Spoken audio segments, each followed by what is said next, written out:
So it's my great pleasure today to have Imran Ahmed joining me. He is the CEO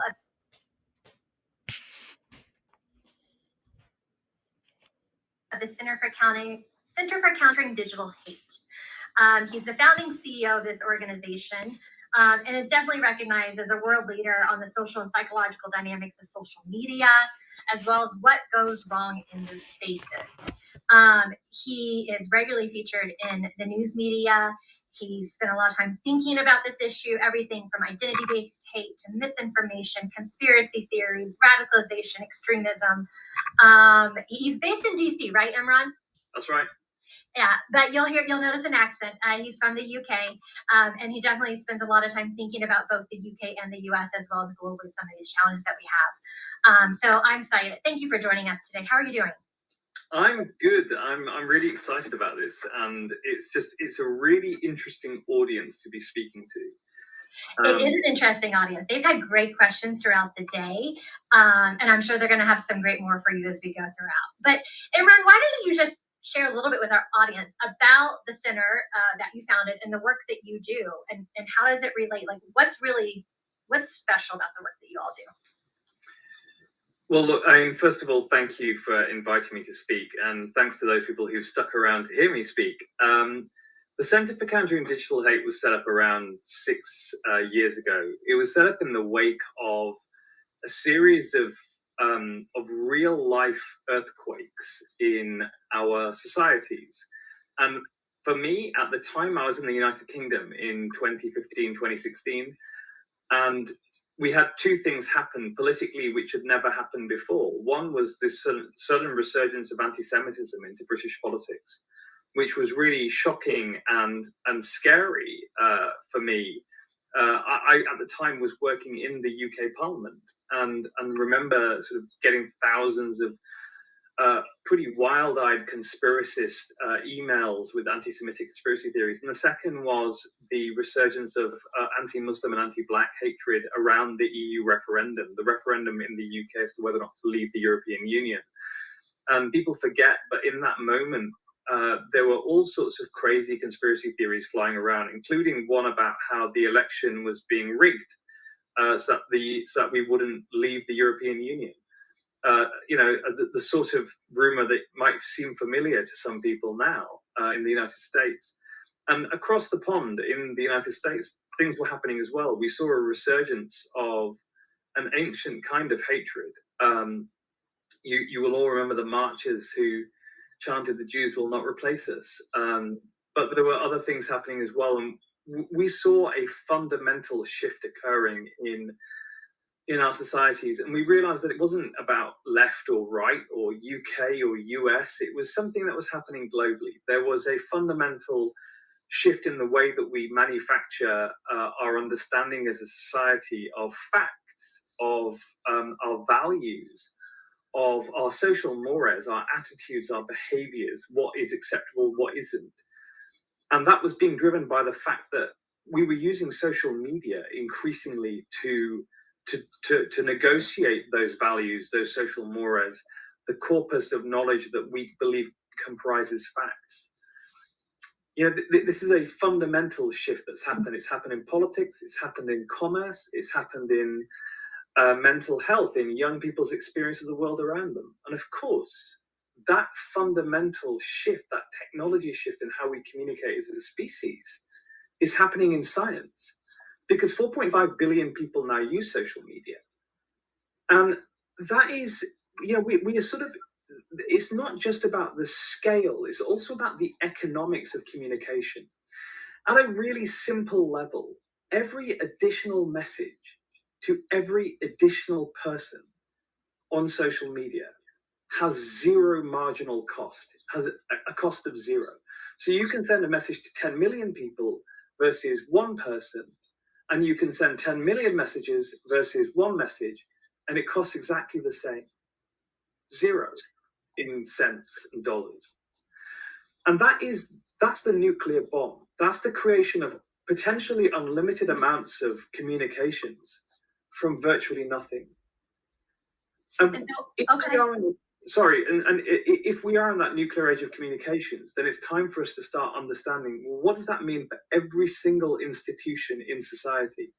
Because those economics having shifted so drastically, they are inevitably going to touch everything we do. So what do we? So let's just go there, right? So what does this mean for institutions, right? We've spent a lot of time talking today about trust.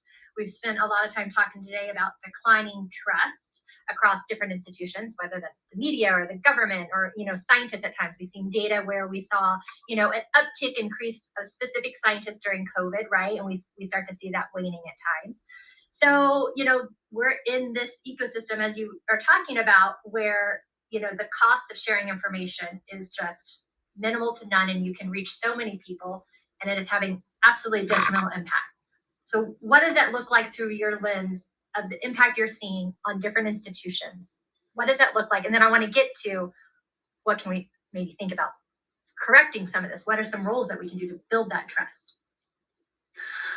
So let me start sort of slightly obliquely that one of the things that the CCDH has done is in the past year and a half, in around March 2020, we realized that COVID was going to be the biggest threat to human life on the planet, and that we had to deal with it fast. In particular, the misinformation flowing around it. So I retasked all of our staff and teams to look specifically at COVID disinformation. Now, we'd already done some work on anti-vaxxers and for various institutions. And personally speaking, in 1998, when that famous paper in the Lancet came out,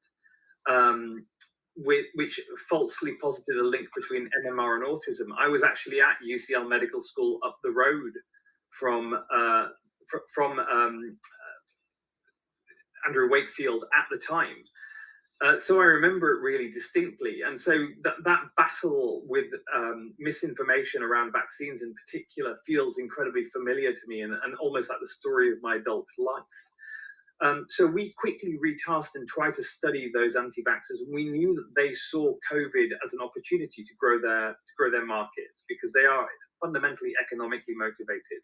That they want to persuade people not to trust doctors and to trust them instead, so they can sell them false cures, books, access to websites, access to their email platforms, which gives them data which they then can monetize in other ways. And we actually infiltrated a number of their conferences and meetings where we just listened and recorded them talking about how they were going to take advantage of this crisis. So they gave us the answer, and in doing so, gave us a much more, much broader understanding as well of the battle that we're in. They said that their battle is to persuade us of three things. Number one, COVID isn't that dangerous. Number two, vaccines are unsafe. Number three, you can't trust doctors or medical professionals. And for them, everything leads up to number three, that they know the biggest barrier to them succeeding is the trust that people have in physicians and in scientists. Scientists are still among the most trusted people in America. So they enjoy higher levels of trust with the general public than the military. Over 80% of people say that they trust fairly or very much so medical scientists. Compare that to politicians, where it's around the 30% mark. Journalists, 30 to 40. So it is medical science is one of the most trusted institutions in America today. And they saw their job as replacing that authority, of undermining that authority, what's called epistemic authority. And it's an epistemic battle that we're in. It's about who has the right to convey knowledge, who has authority, who is able to help you understand the world around you. And you're damn right that this is a battle that's being done in terms of we have to bolster the institutions that we already have, which convey authority and information and facts and trusted knowledge.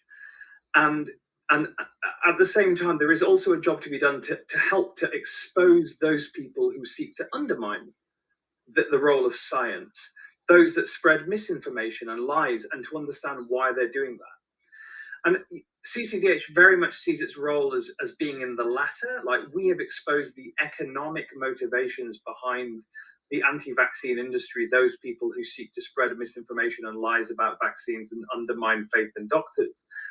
But there have been, there have been serial institutional failures over time by medical authorities, by doctors. I mean, I gave a speech recently to the Federation of State Medical Boards and reminded them that a slew of, whether it's the opioid crisis or NASA or other real crises in trust in the medical profession, that those institutions have in the past failed.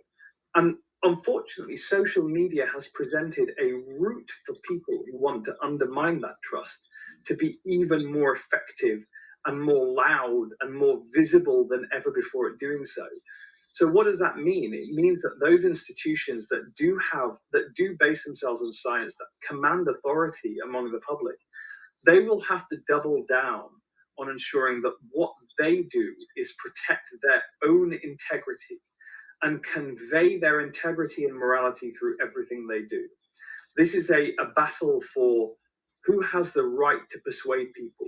And I'll tell you why that battle matters. That battle matters because in the last 2 years, every single time someone has not taken the advice that they should have from a medicine, from a medic or a scientist or the CDC or any other public health authority, underpinning that decision has been, to an extent, the loss of faith in institutions because of their failure to act in a way which demonstrates the highest possible standards of integrity. I appreciate that. I want to actually pick up a couple things you said there. We can break this apart, but because of the work that you do is understanding that why a little bit, right? And you mentioned the economic incentives and motivations, in particular around some of the anti-vaccine. There's political, and then there's chaos. There's a lot of other bad intentions and actors out there. What are you seeing in your research when it comes to some of the why? And then I'd love for you to also maybe talk a little bit about what are you seeing the strategies that they're using to divide and to create those campaigns. So the why, and then let our audience know, what are the strategies that you've uncovered? So, I mean, I think right now we're in a position where we are in a very advanced stage of the particular debate over vaccines, where you now, it's not just the people who spread misinformation because they're economically motivated to build their base. So, I mean, if you take the anti-vax industry, they have around 60 million followers in the US and UK in total. So across a population of of around 420 million combined, 60 million people are following one of these bad actors, and that means that they're getting a constant slew of propaganda.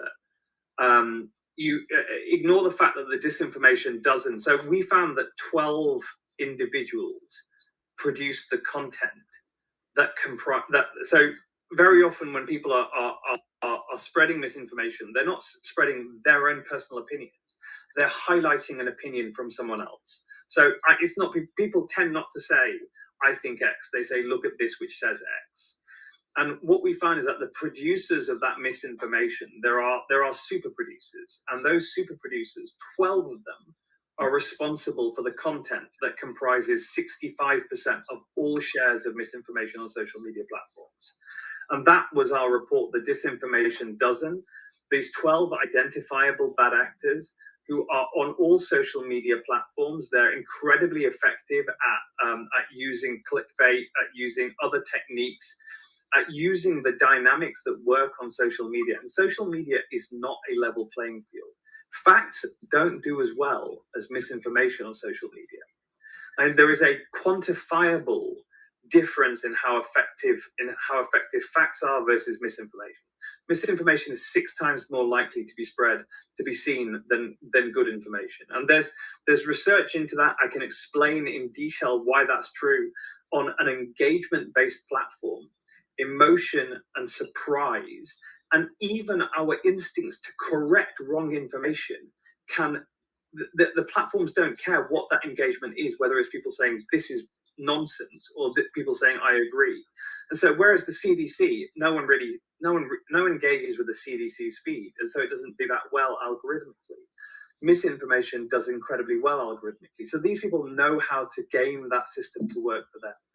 So those bad actors are primarily economically motivated, and they're trying to sell their own false cures. One of them, for example, suggests that you should nebulize hydrogen peroxide, and he's got a book that he can sell you that explains to you how you can do that. One of them suggests that you can buy his supplements and his supplements are available on a branded Amazon web store. Or they suggest that you can buy their books, etc. We've now got the instrumentalized. So they've built a sufficiently large base of people that believe them. That there are now political forces and news organizations that seek to access that market too. They're thinking, well, it's a few million people. That's a decent sized market. If we can say to them, hey, we actually believe you, that these people will then go to bat for us. They'll watch our shows. They might even vote for us in an election. And so what you're seeing is the instrumentalization of misinformation by political actors, them stepping into the world of science to say, well, actually, we're with you on that. So I think that we're at a particularly drastically bad state when it comes to vaccine misinformation in particular, that misinformation has now become a form of identity, and whether or not you believe in it or not has become a way of deciding. But politicians are suggesting that it's a way of deciding whether or not you're with them or against them. It's a really, really bad state of affairs. That whether or not you will performatively agree with a lie defines whether or not you are in the tribe or out the tribe. And I'm afraid that is the result of misinformation, which has flown unfettered over the entire period of this pandemic. In a moment, and there's a reason why misinformation does really well in a pandemic. Conspiracy theories do really well in a pandemic. Well, there's two big reasons. One is that that conspiracism is driven by epistemic uncertainty and anxiety. So when people don't just not know the truth, but they also don't know how to find the truth, they are much more likely to reach for a conspiracy theory. And conspiracy theories are very you're driven to conspiracism by epistemic anxiety. But the problem is conspiracy theories don't ever fill that epistemic anxiety. Think of epistemic anxiety as a desperate yearning for certainty. And I mean, if you haven't felt that in the last year and a half, I don't know how, because I have had days and months when I've just sat there going, Christ, what the hell's going on? This has been terrifying.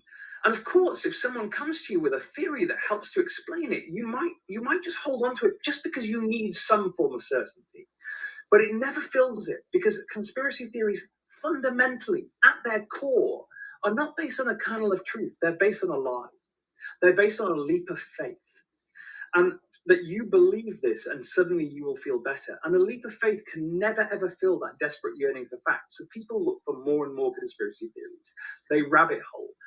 And there is a second, I've talked about both the economic incentives to the producers of misinformation, to those that instrumentalize the information. There is a third economic actor involved, social media companies, because they themselves know that conspiracy theories are sticky and addictive and keep people on platform. Because where do you go to look for more conspiracy theories? Their platforms. You don't find them in speeches like this.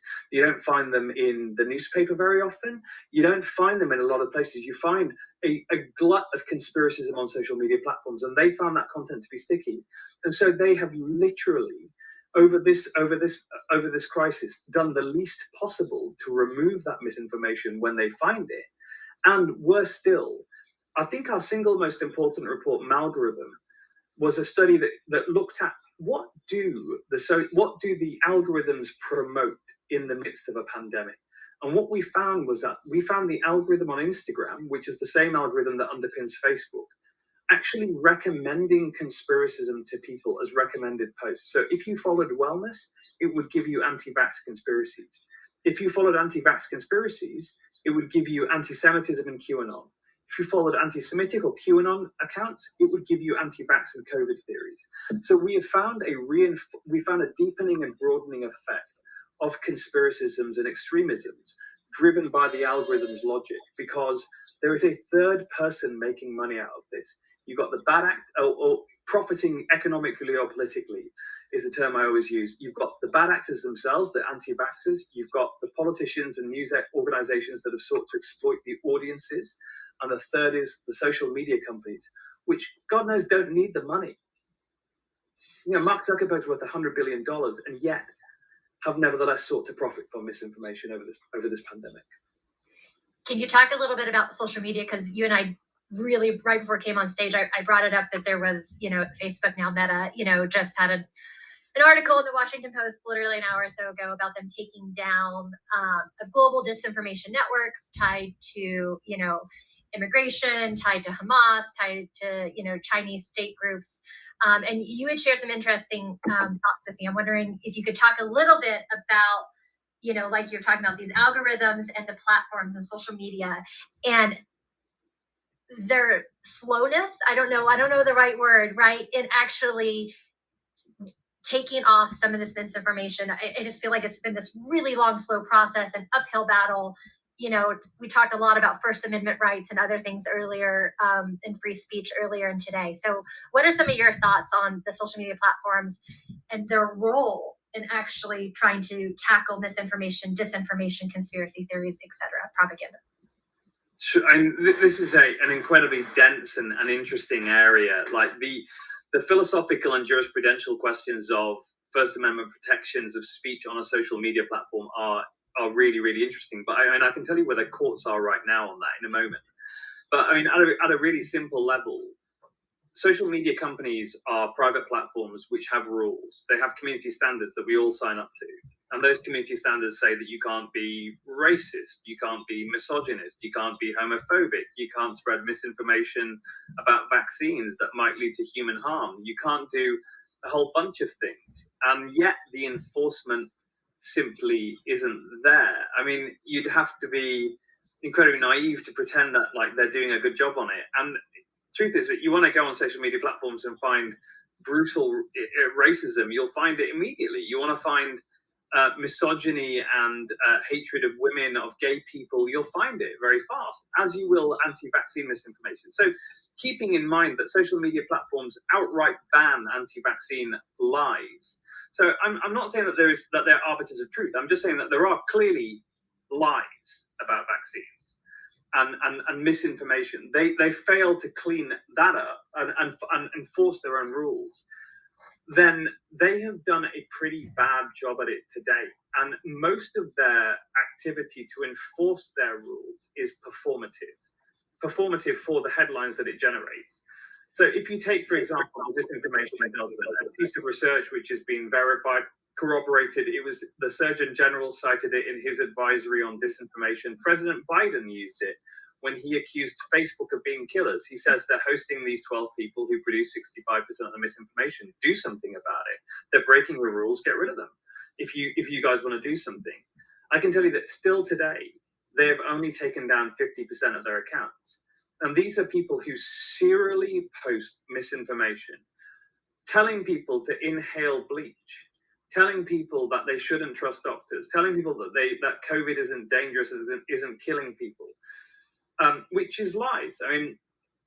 Even now, misrepresenting the number of people who have taken vaccines. Over 7 billion doses of vaccines have been given. 3.3 billion people are fully vaccinated in the world, about 42% of the entire human population. And 5 million people are dead. Those, to me, are the core statistics about the vaccine program. That millions are dead because of COVID. Billions are vaccinated. And how many reports have you seen of actual negative consequences related to the vaccine versus to COVID?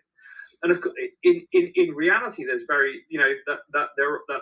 are of course millions dead. There are no dead of the vaccine, and yet at the same time, if you went on social media platforms, you'd believe that to be untrue. There'd be much more of that you'd be seeing a lot more of the information of misinformation about the number of people taking the vaccines and the number of people dead because of vaccines. So we would argue they've done a pretty bad job on it. And the truth is that they don't have to do a very bad job on it. There is no legal obligation on them to keep someone on their platform. So in the few instances where they have taken people off the platform, this is what's really interesting. So in public, I remember when Dr. Joe McCullough, when we identified him as one of our disinformation dozen, he tweeted something about, he did a gif of Obi-Wan Kenobi saying, "If you strike me down, I'll be." Oh, is it Darth Vader? I don't know. It's one of the guys from Star Wars. "If you strike me down, I'll become more powerful than ever before." And so sort of saying like, deplatforming actually helps us. It brings more attention to me. And at the same time, Facebook were warning that there could potentially be First Amendment violations. So we track the litigation by bad actors when they're deplatformed by Facebook. And here's where it gets really interesting. When Del Bigtree, a big producer of misinformation about vaccines, was deplatformed by Facebook, he sued them. And he said, "You've broken my First Amendment rights." Facebook turned around and said, "That's nonsense. You don't have a First Amendment right to decide what's on our platform. We are protected by the First Amendment. And we have other legislation as well, which makes it clear that we can decide what is on our platform because we're a publisher. We own Facebook.com and we don't want to have you on it. So go away." The second thing they argued was that whereas in public, they all say, "If you deplatform us, we'll go somewhere else, we'll become even stronger." In their litigation, because they have to prove a tort, they have to prove damage done to them, they make it clear how much economic damage is done. And what they say is really interesting. They say we lose data, and that data is valuable. So we lose lists of people that have swallowed our nonsense that we can then market to. And we economically utilize those lists to make money. And there, in those lawsuits, is laid bare the truth about social media deplatforming of bad actors. It hurts those bad actors really severely because they treat this as an economic gain. And the second is, it's not the platforms that have to abide by the First Amendment rights to allow bad actors onto their platform. It's the platforms who are protected by the First Amendment from being forced to put put those people on their platform. Because, as they correctly argue, think of it in the negative. Are you saying that Facebook absolutely legally has to allow people to be racist, to spread lies, to do whatever they want on their corporate website? Because that's nonsense. That's utter insanity. So let's go into that a little bit more about courts and policy and regulation. Where is this going to fall, right? Like we were talking a little bit about the role of the courts earlier today. You're mentioning it right now. What does that regulatory policy framework look like? What would be some of your wishes, perhaps? So I'm someone who is politically small L liberal, in that I don't believe in the state jumping all over our right to speak.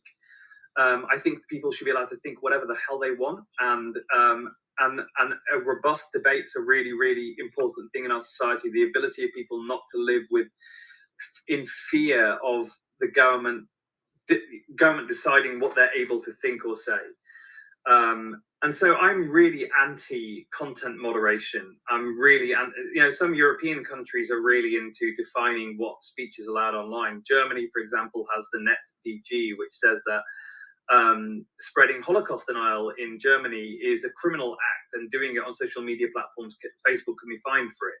I think that's deeply problematic. And so what we have advocated is a global framework, a transnational framework that countries can sign up to, which combines two key things. First of all, transparency. So my argument has always been with social media platforms, you need to understand how it is that they operate. 98% of Meta's revenue, Facebook's revenue, comes from advertising. The only thing that they want to do is keep you on the platform, because if you're on the platform, you keep scrolling down, you'll keep consuming ads. And so the idea that this is a platform that's about free speech or anything else is kind of nonsense, really, isn't it? It's just a bit bizarre to claim that this is a free speech platform when it's clearly an advertising platform. It's also really bizarre to pretend that we're the customers of Facebook. You absolutely are not. Do you know that if you use something for free, you typically are the product, you're not the customer. And so how all those platforms work are they keep you on platform, they take your data and they sell it to someone else. And I mean, the funny thing is that we actually advertise on Facebook. We find it, we do it for very naughty reasons. We actually advertise to Facebook employees, urging them to whistleblow on their own company, which I think is one of the funniest things that my team's ever pulled off. But the granularity of data that we have about where people are, being able to target them. You can't actually target Facebook employees by their employer on Facebook, but we can target Menlo Park, which is their headquarters, geofence it, and then have people with an advanced degree in engineering. And we can get to all engineers that work at Facebook really easily. If you had any idea that we can even target people that express liberal views that work in Menlo Park, so we can give them a liberal message. We can target people with conservative views.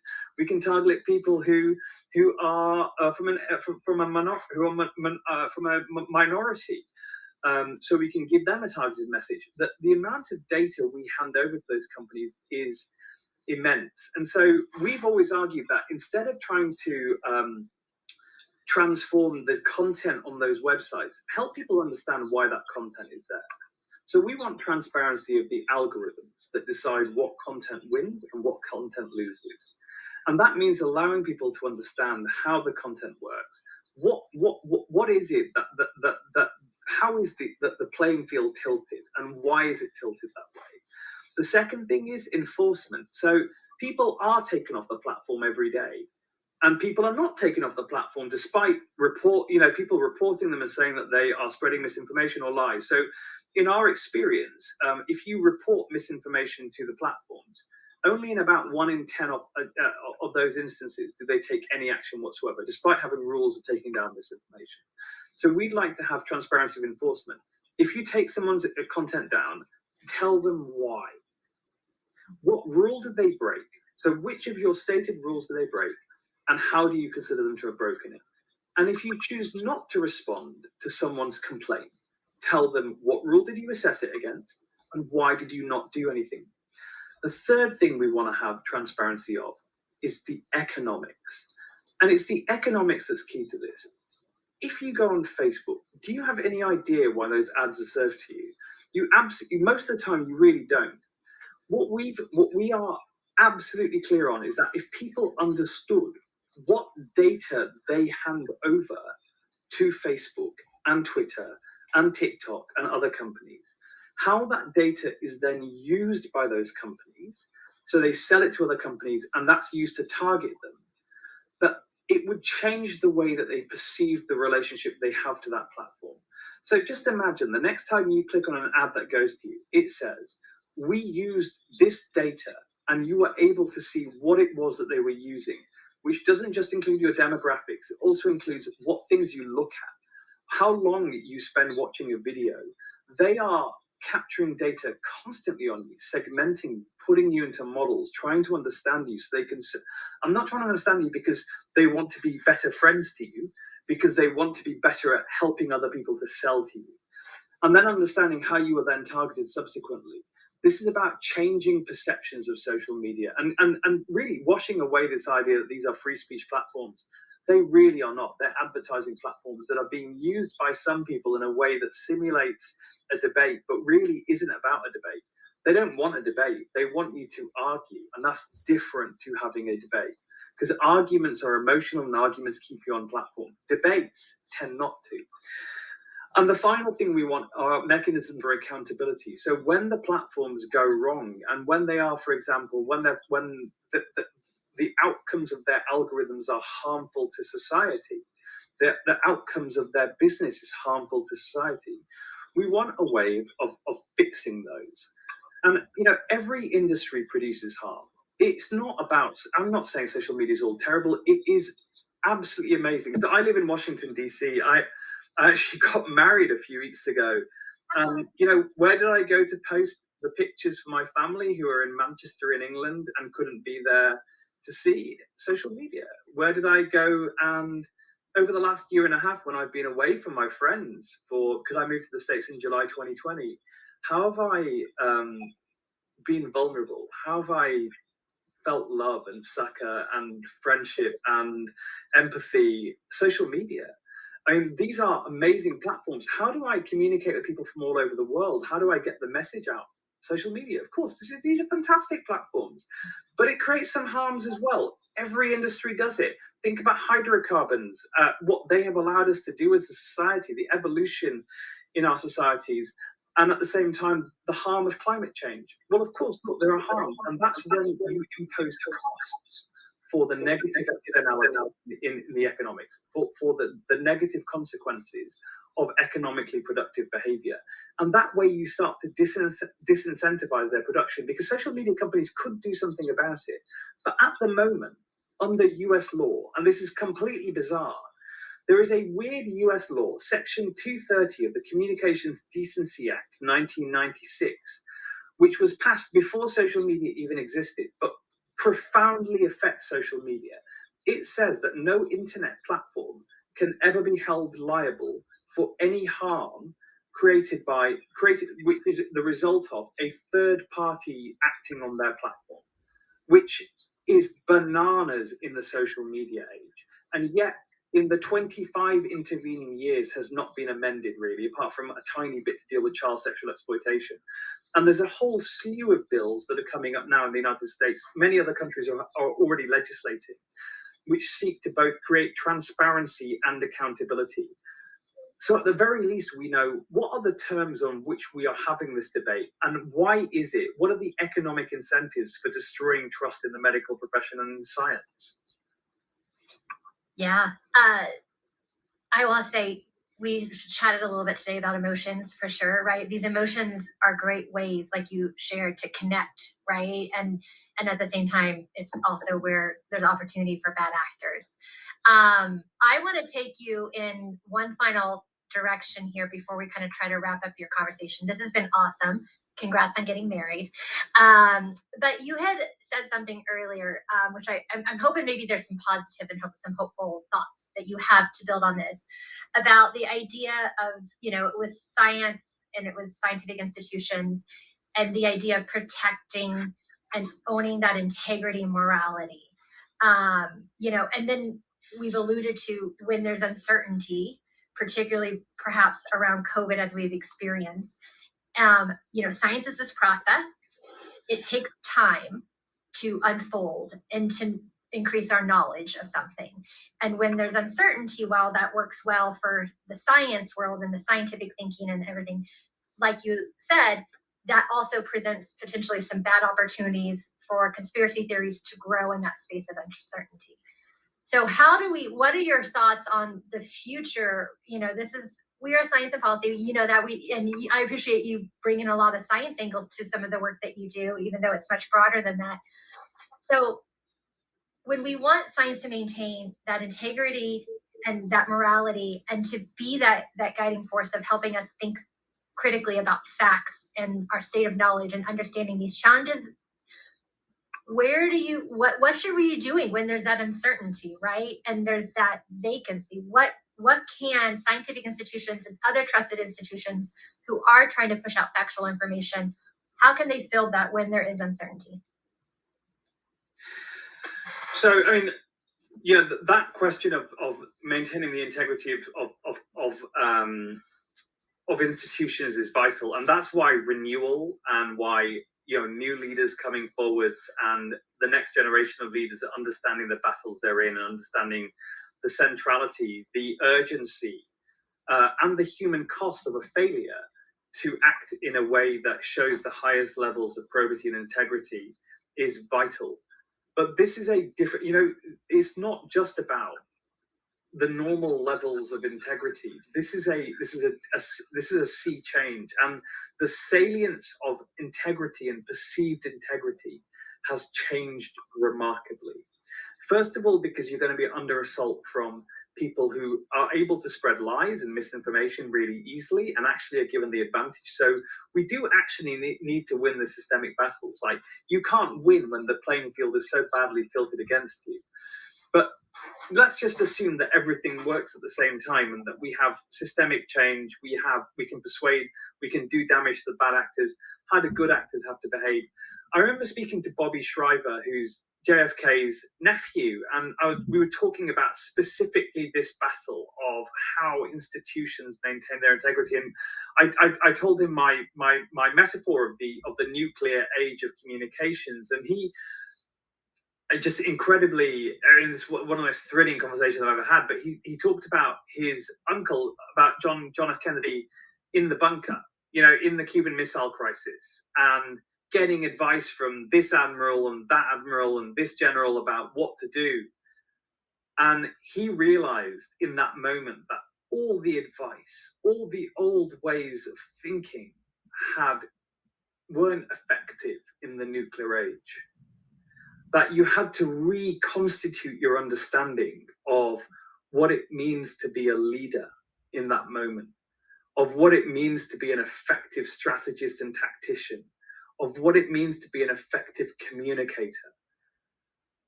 And he decided to go his own way. And I think that we are in one of those moments. This is going to require all of us to step up our game. It is a different battle. The old ways of trying to maintain of trying to think about integrity have changed. It's not just based on the relationships that we each have individually. It's also about our ability to collectively enforce and observe to each other the sort of the precepts of our integrity. So whistleblowing, honesty and transparency with each other, being able to speak truth to power, being able to speak truth to each other, challenging each other as communicators to show the highest levels of integrity. They matter more than ever before, because unless people can see that debate occurring and can see that we are behaving in a way that is honest and transparent, I don't think we're going to be able to win this battle. But I genuinely believe that the one group of people that get this better than anyone else are the generation that have grown up in this particular social media age, understanding the nature of epistemic authority and how fragile it can be. And that those communicators coming through, I am incredibly excited to see the direction and the leadership they establish, because I think it will be more sensitive, more intelligent, more vulnerable, more honest. The vulnerability of admitting the limitations of the scientific method in a moment of great anxiety, in a moment when people are desperate for answers, for science to be able to say, we don't know yet. We're going to get there, but it'll take us time, and let us explain to you why. Not just trust us, we're the scientists, but hold on a second and breathe, folks. This is going to take a minute. And it will require us to rethink how we communicate and how we are able to carry the trust of others. I am absolutely certain that we'll meet that need, because it is urgent, but it is predictable, it is quantifiable. And I think if ever we thought, one of the things that I was very aware of early on dealing with very, very senior folks throughout government and international government was they didn't even realize they were in a fight. I mean, in October 2020, someone from one of those big Bretton Woods institutions called me and asked me, do you know anything about anti-vaxxers? And I thought, I thought you were the grown-ups. So we're in trouble. And they've just spent billions on COVAX. And I think that they didn't even realize they were in a battle. I think that after 2020 and 2021, it's not just the young folks, it's everyone. We now know we're in a fight. And when you're in a fight, sometimes it changes the way that you behave. So let's be ready for this moment that's ahead of us. And let's be ready to show the integrity, the vulnerability, the honesty, the transparency, and the accuracy that's needed to be effective. Well said. And the humility, we've brought that up today too, right? When you're not right and you've made mistakes, own that and grow grow from that. Imran, that was a wonderful way to kind of end today's session. This was an awesome conversation. I thoroughly enjoyed it. We could have probably spent another couple hours just talking. So thank you for joining us. Thank you for all the work that you're doing at the Center for Countering Digital Hate. It was an absolute pleasure. Thank you for being here today. Thank you so much, and good luck to all of you. Thank you very much. Thank you to our audience for joining us as well. Hopefully you enjoyed today's conversation at our annual symposium. This was our fourth one. This was a big topic, and a lot of emotions around it. But I hope you've learned something. I hope this isn't goodbye. A couple things for you. If you are in the Denver area, you probably are aware that we are hosting a reception this evening. You need a proof of vaccine to come, so definitely remember to bring that if you're coming. Starts at 5:15. If you're not here, we'll toast in your honor. So thank you for joining us today. And join us back here tomorrow. Our symposium on day 2 is really meant to be focused more on the opportunity for you all to engage with each other, with what you learned today, and much more richer, smaller conversations. So we have 5 workshops, 5 different themes. We have a climate theme, we have renewable energy, we have GMOs, and we have a couple on COVID-19. Open to about 20 persons per room. If you signed up, great, you get a job in there. If you didn't sign up, no worries, you can still show up tomorrow and we'll help direct you into a room of your choice. And it really will be a nice little opportunity to workshop together and really kind of dig into some of what we heard and learned. Bring your own knowledge and skill set to those conversations, and hopefully we'll come out with some really great recommendations and tips and resources and everything collectively about what we can do when we have these conversations, whether that's professionally or personally with family and friends or even strangers. So I really hope you will enjoy us back here tomorrow. Virtual networking will begin now if you want to stay on and connect with other people. It is random. It's a ton of fun. You get 5 minutes in a room. So you just get randomly paired. You get to talk with someone for 5 minutes, hopefully someone you don't know. If it's someone you know, even better. And you can stay on for the next hour or so to do that. If no one shows up, you're the very last one, let us know. We'll send you a water bottle for your dedication. Thank you for that. And then we'll be back here tomorrow morning for a little bit more coffee and virtual networking at 8:30. And then we'll be on the main stage starting at 9 before we go into workshops. Huge thank you all for joining us today. Stay well. Hopefully have a great holiday season if I don't see you. And hopefully I'll see you here tomorrow. Thank you.